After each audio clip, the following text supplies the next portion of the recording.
So I'm going to give you another example, and for this one I'm going to switch to a different type of slides. So imagine that I have two tug of war teams.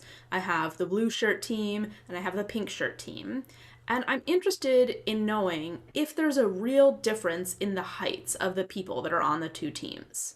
So I measure the heights of all the blue shirt people, I measure the heights of all the pink shirt people, I find their average heights, and I subtract them for a difference of means. And I find that there is a difference in height of 3/4 of an inch.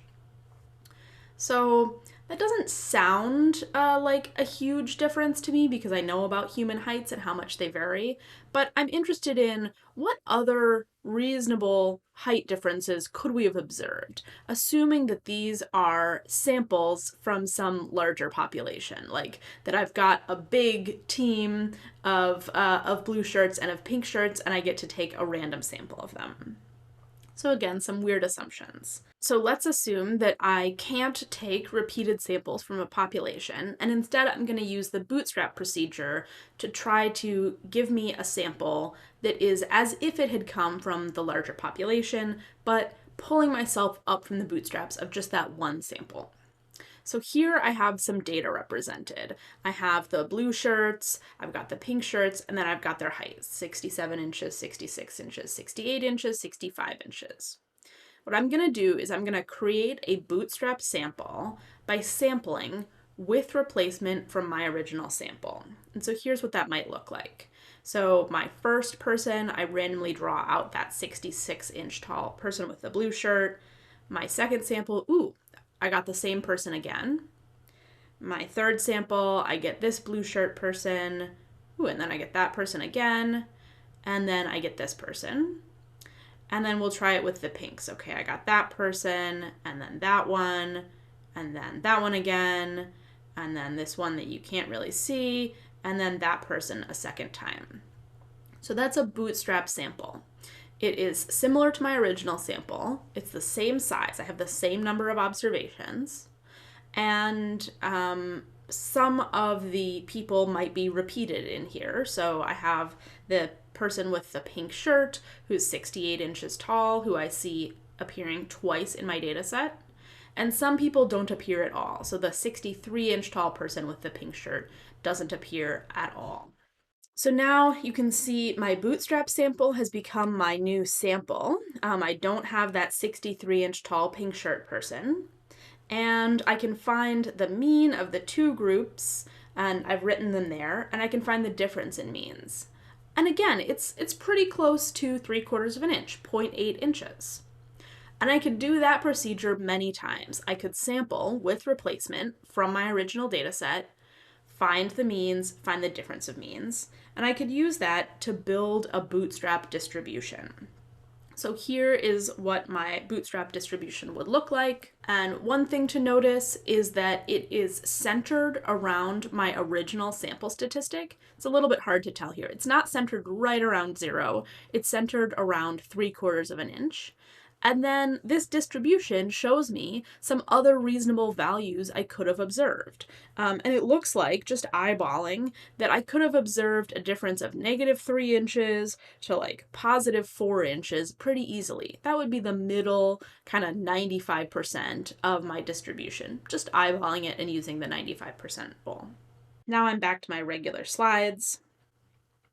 And I'm going to show you how to do the same procedure using StatKey.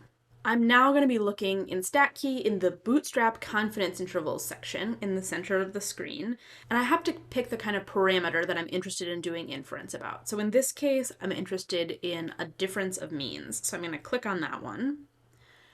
And then this example data set isn't in the dropdown, so I'm going to upload my data so that I can show you my tug of war example. Okay, so there's my data, and maybe I'll move things around a little bit just so that we can see more easily. I'm going to move my video. Okay, so up in the corner, I can see my original sample. I can see my original difference in means. It was -3/4 of an inch, approximately 0.8.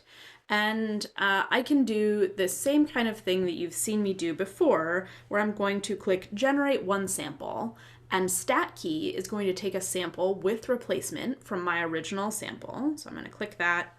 That's what's showing in my bootstrap sample down below.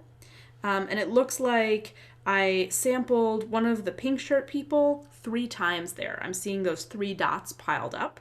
And I'm seeing a slightly different set of means, and my x1 bar minus x2 bar is negative 1.2. And then StatKey puts a dot on my plot. So I'm starting to build up a sampling distribution, but instead of sampling from a population, I'm doing bootstrap samples. And just like we've seen in StatKey before, I could click Generate One Sample, Generate One Sample. It would do this a bunch of times. I could be lazy and click the Generate 10 Samples button. I could be even lazier and click Generate 100 samples, or really, really lazy and generate 1,000 samples. And it's going to create this essentially like a sampling distribution, but we call this specific distribution the bootstrap distribution because it comes from bootstrap statistics. So this distribution is centered around my observed sample statistic. So in this case, the difference in means, negative 0.8. You can see in the center it says negative 0.836. So it's not exact, but it's pretty close. And then what we're really interested in with this distribution is the standard error, the standard deviation of the distribution, the spread. So I'm going to take a screenshot of this to put in my notes. All right. So just a few notes here. I want to remind you that my original sample statistic was negative 0.8. So that's my sample statistic. I have a bootstrap sample here. So this is just the last one that I did.